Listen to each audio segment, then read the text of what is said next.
Voruna Leverian, welcome.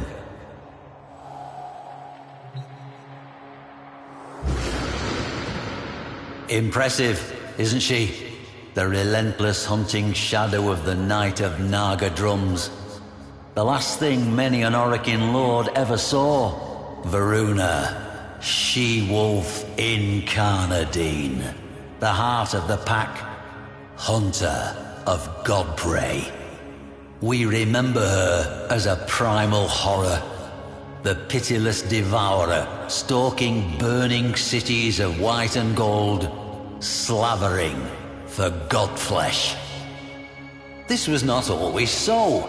Once, Voruna was the obedient guardian of the Circulus, the holiest of Yuvan temples, upon none other than veiled Lua. Like a loyal beast, Voruna would roam Lua with her 4 steel-maned wolves, the stealthy Dinar, the invigorating Raksh, the stalwart Lycath, and the fierce Ulfrun. But what they were sworn to guard was perverse, wrong. In a ceremony reeking of Kuva, the Orokin candidate would force their consciousness into the new chosen body, the Yuvan, consigning the mind of the hapless former owner to oblivion. They call this life-extending process continuity. Executor Tuval was one of the ruling 7 and head of the Yuvan clerisy, high-ranking officiators who enacted the hideous ritual, all of whom were now all dead, torn apart, all save for Tuval, now a man pursued. He abandons his family to that night of horrors, his friends to the flames, and whips his slaves to ferry his decrepit, dying body to his personal ship. Destination? Void-locked Lua. Purpose? To initiate one final ceremony. To trade one last body, one last life for his own, before the Empire burned.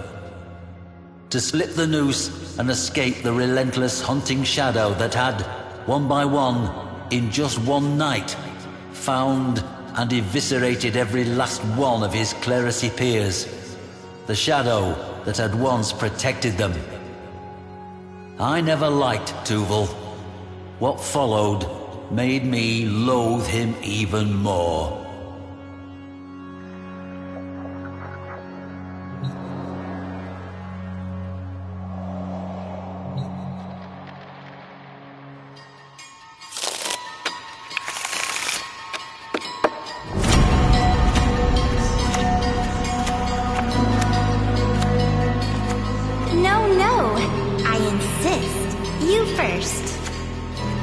If you insist. How kind. How very kind. Kind? You must be thinking of my sister. Where is the fair lady, then? Should we deal her in? Well, she sorta lost her head the last we played. Oh? How scandalous.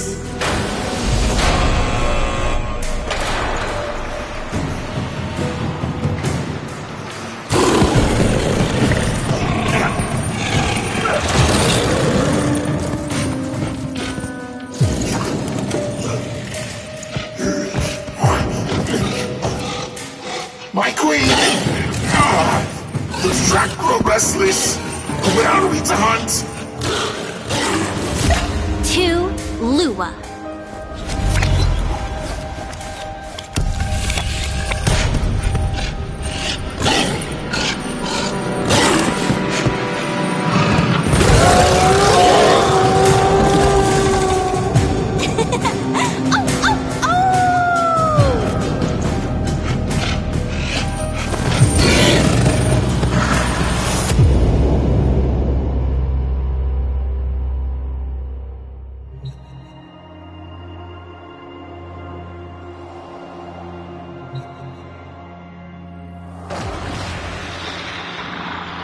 Here is Dinar, the Shadowed.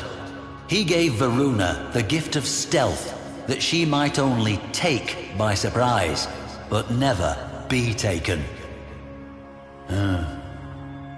Let us speak of what made the Circulus special. The first Void Conjunction. It came suddenly, steeping Lua in malevolent, lashing void stuff. Within the moon plasm, thoughts took horrifying physical forms. Images dredged up from childhood nightmares or adult neuroses were abruptly tangible and real. Madness overtook many. It was to this place, the Circulus, that Tuval fled, through a void tormented by an extremely unusual conjunction. Thrashing eddies, violent currents, and the appearance of horrifying beasts never seen before or since. It was as if, some have noted, the fabric of the universe echoed the upheaval, tearing apart the fabric of the origin system. Coincidence? I have lived too long to believe so, but can provide no explanation greater than that. Hoping against hope that the void would keep the shadow that stalked him from picking up his trail, Tuval touched down upon the powdery skin of sacred Lua. What Tuval lacked in loyalty, he made up for with rat cunning. He should have known better.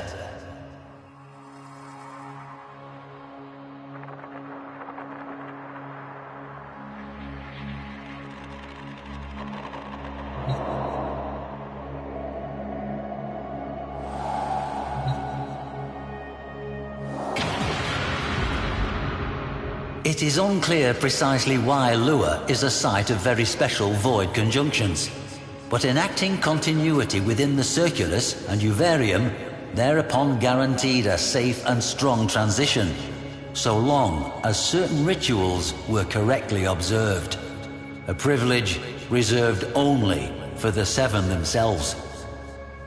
Imagine the scene as the innocent Yuvan would have witnessed it, the vivid insanity of it all. The appointed soprana, bridging the gap between worlds with her song. The Orokin executor, shrilling the ritual words. The bone-white void creeping in on all fronts. The Kuva, steaming scarlet in its glass bowl. And the imposing wolf giant, Voruna, pacing the perimeter. 4 loyal wolves at her side. This wolf you see here is Raksh, the Defender, Varuna's own loyal guardian, as she protected her Orokin overlord from whatever madnesses the Void Conjunction would bring, of which there were many. And on that night, Tuval had no such guardian. Quite the opposite. Now, Tuval would need flesh into which he could pass, but the shipments of fresh young bodies from across the system were no more. Tuval, we will see, had laid a dark contingency. Rat cunning, as I said.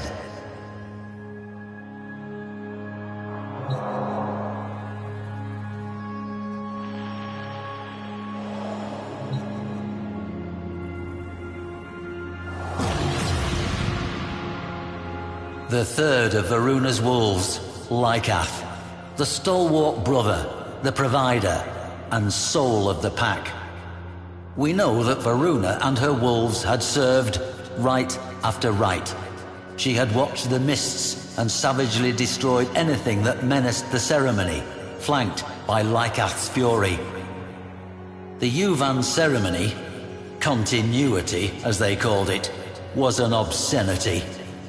The Orokin elite, aged and foul, would slouch and leer as the Yuvan, young men and women, cultivated on Red Mars and worlds beyond for this dire purpose, were paraded before them. They would make their choice, conduct the ritual, and then, well, that young life would be gone. And when those eyes opened once more, it would be their murderer looking out from behind them. Is it any wonder Voruna freed from the leash of loyalty, was so intent upon making a meal of the Yuvan clerisy? I think not. Let's get to dessert, shall we?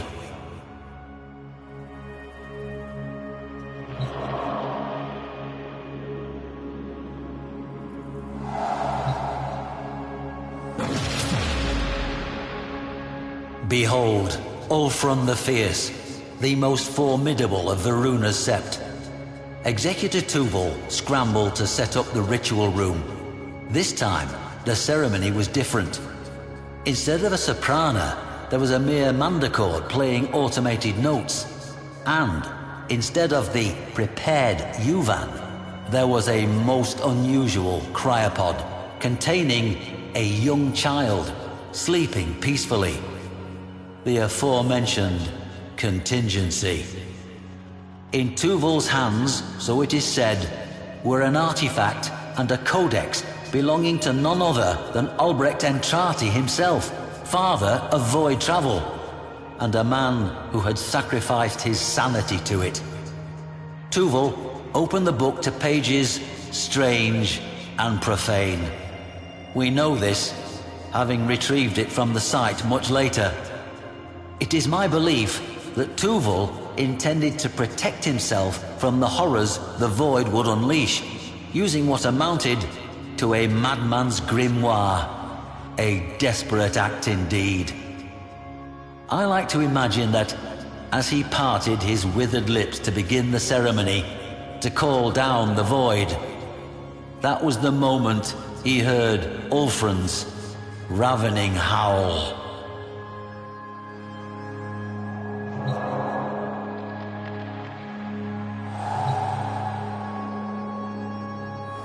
From void signatures, evidence at the site, and what recording technology survived that once-in-a-lifetime void conjunction, I infer the following. Forgive an old man some dramatic license. The kuva was poured, the lamps were lit, and the ritual of continuity began. As Tuval intoned the barbarous versicles of continuity, a horde the breadth of which had never before been seen at such a ceremony massed in the gathering void.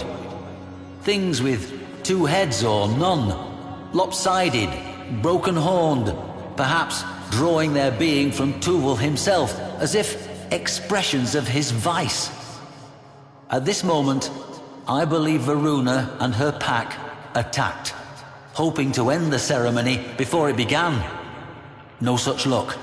The circle's site was later found to be treacherous with the remnants of slain abominations. Voruna and her wolves tore into the manifestations, rending with axe and fang, while Tuval droned on, panicked. The pack hacked and tore their way through the throng toward him. Why was Tuval not the first to fall? I cannot answer. Perhaps Albrecht's work had something to it, or perhaps those beasts simply understood that this wretched old man was the only thing keeping the door open for them. Tremors shook the surface of Lua, and a great cry rang out, like that of a mother crying for her children. Tuval sweated. The kuva trembled in its bowl. Voruna was relentless, demons falling to blade and fang. But it was not enough. The hordes of the void are without number, and this one, if hell has a hell, then those monsters knew it well.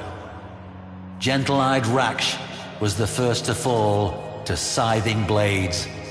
They killed Lycath next, then Dinar, and Ulfrun last of all. Voruna had howled many times before, in hunger, in anger, and in triumph. But now, for the first time, she howled in grief.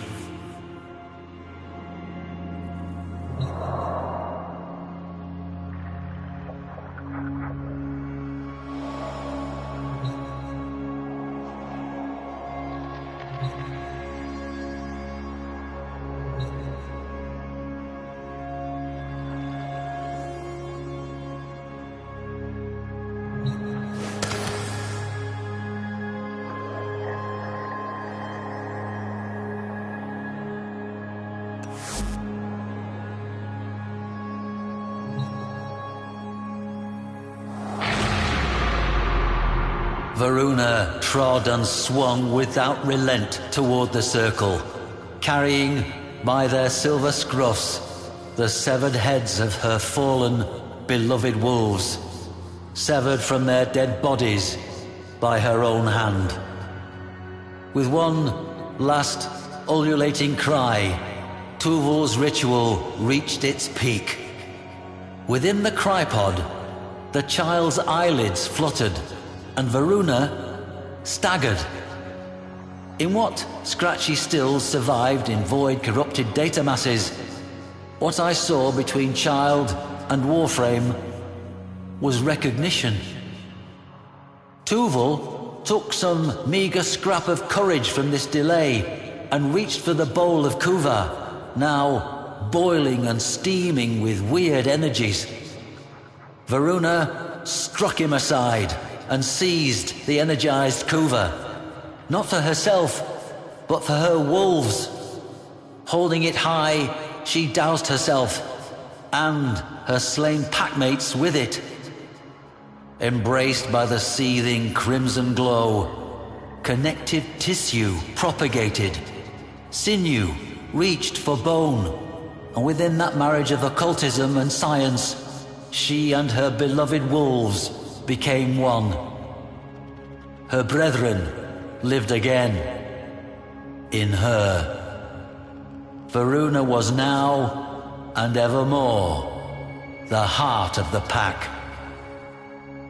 Cheated of his continuity, Tuval turned to flee. But his former warden was having none of it. Those who came after found nothing but gnawed bones, some of them unusually long, twisted within shreds of white gold raiments. Good. I did salvage one final image from those void-corrupted data masses, however. That of Voruna herself, striding back toward her craft, the child cradled in her arms. Curious.